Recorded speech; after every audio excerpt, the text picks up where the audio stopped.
Bonsoir à tous, installez-vous confortablement. Aujourd'hui on va parler de Blade Runner 2049, un film de science-fiction réalisé par Denis Villeneuve qui est sorti en 2017, soit 40 piges après Blade Runner premier du nom qui est sorti en 82 quand même, de Ridley Scott, qui est lui-même adapté du roman, alors je cite, Les androïdes rêvent-ils de moutons électriques.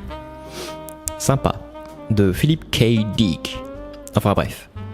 Alors, qu'est-ce que ça nous raconte de beau ce film ? Alors ça raconte l'histoire de l'agent K, c'est peut-être une ref à Philip K, enfin, qui sait hein.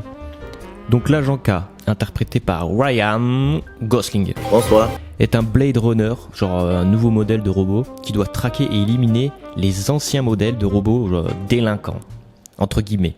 Eh ben ouais mon gars, qu'est-ce que tu crois hein, faire pousser toutes sortes de trucs, bah c'est pas bien, hein, donc alors, front kick. D'ailleurs il faut savoir que c'est le premier blockbuster de Ryan, et oui, il a dit par ailleurs à Entertainment Weekly qu'il essaye pas de faire de discrimination vis-à-vis des budgets des films, mais qu'à chaque fois il le sent pas trop. Eh ben dis donc mon petit Ryan, c'est pas très sympa tout ça, hein. Heureusement que t'es beau. Bonsoir. Enfin bref, nous ce qui nous intéresse c'est les petites anecdotes de tournage, peut-être qu'on va trouver qui sait des trucs drôles ou pas. On est le jeudi 25 août 2016 et un jeune technicien de 28 ans, il était en train de démonter le studio. Et ce qu'il y a, c'est qu'au-dessus de lui, il y avait une plateforme qui soutenait une très lourde charge. Et la plateforme s'est effondrée sur lui. Donc ouais, il y a eu un mort pendant le tournage de Blade Runner 2049. Désolé d'avoir plombé l'ambiance. Bon sinon, on a des acteurs très très cons dans le film, comme Jared Leto, qui s'est rendu temporairement aveugle. Voilà. Bon, le type, déjà, il est connu pour son implication de malade mental dans ses rôles.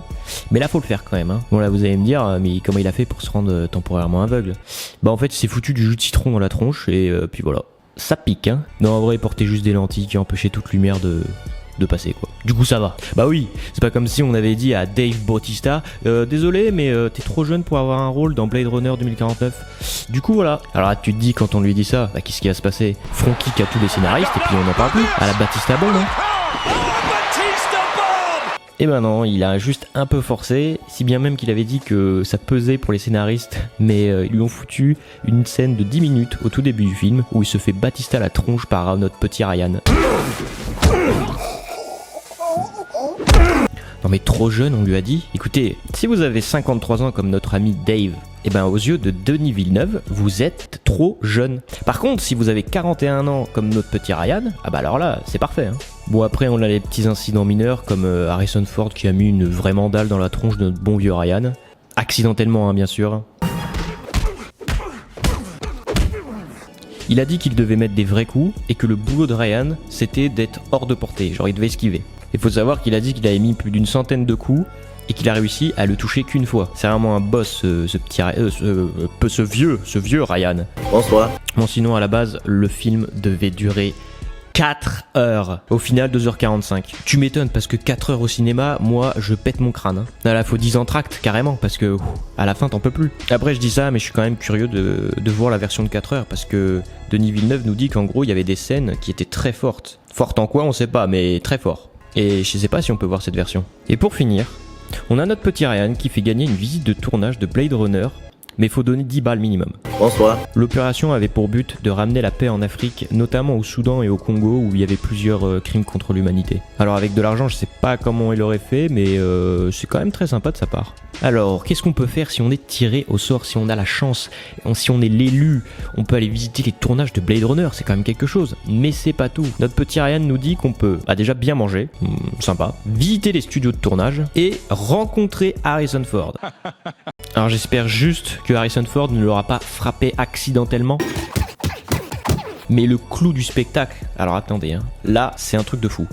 Tu pourras conduire la voiture de golf de Ryan Gosling, quoi. Et ça, c'est pas rien quand même. Tu veux refaire un remake de Drive ? Pas de souci, il est là.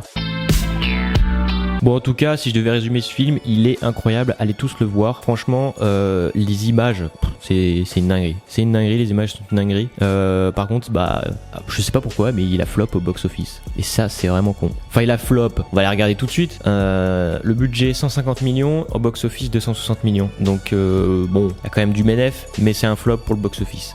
C'est dommage parce que franchement le film il était vraiment cool. Et au niveau des critiques il était bien noté. Mais bon, il n'y a pas assez de gens qui ont été voir le film. Bon bref, voilà, c'était Blade Runner 2049. Si vous avez d'autres films ou vous voulez savoir des petites anecdotes croustillantes, n'hésitez pas à le dire en commentaire.